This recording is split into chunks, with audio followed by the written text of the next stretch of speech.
સાહેબ અમારી પાડોશી છે એન ઘરવાળો છે ને ઈ બેદીથી ઘેર નથી આવ્યો. શું કરે છે? રિક્ષા ચલાવે છે.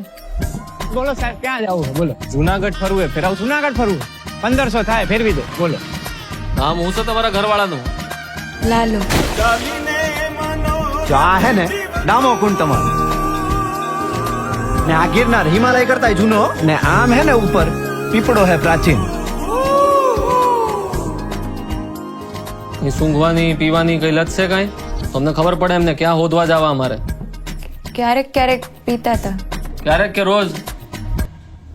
રોજ. નાની રગઝગ થઈ હતી.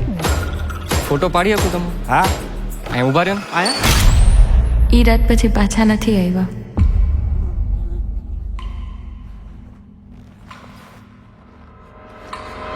નમસ્કાર. સંસારનો આ નિયમ છે કે આપણે સૌએ કંઈક તકલીફો જોવી પડે. આયા હું હે ને ગઈકાલે આવ્યો તો ને ભરાઈ ગયો તો એ આ કોકને મોકલો આયા હે ને લોક મારેલું હે ભાઈ. કંઈક ને કંઈક પ્રયત્નો કરતા રહેવાના. પ્રભુ તમે ક્યાંથી આવ્યા? હું તો અહીંયા ખાલી ગાયોનું ધ્યાન રાખવા આવ્યો. એક દારૂડિયાની લાશ મળી છે, મોઢું વળતાતું નથી. તમે જેનો દારૂડિયો કહો છો ને ઈ મારો દીકરો છે. હો સાહેબ, એ મારા ઘરે 5 વર્ષની દીકરી હે. બાયડી રાહ જોતી હશે. કાઢો મને, કાઢો કાઢો રે એ કાઢે. તમને લાશ તો મોઢું બદલાઈ ગયું. કાઢેલા કાઢેલા કોક તો કાઢ. પ્રભુ એને મારા કોઈ ભાઈબંધ નથી.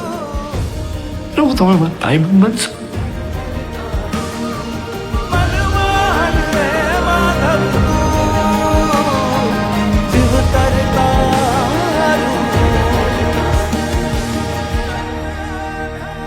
તમને ખબર છે એવું કહેવાય છે કે કૃષ્ણ ભગવાન એમના ભક્ત નરસિંહ મહેતા માટે 52 વાર અહીંયા આવ્યા છે જુનાગઢ. 52 વાર? 52. તમને નથી ખબર ને?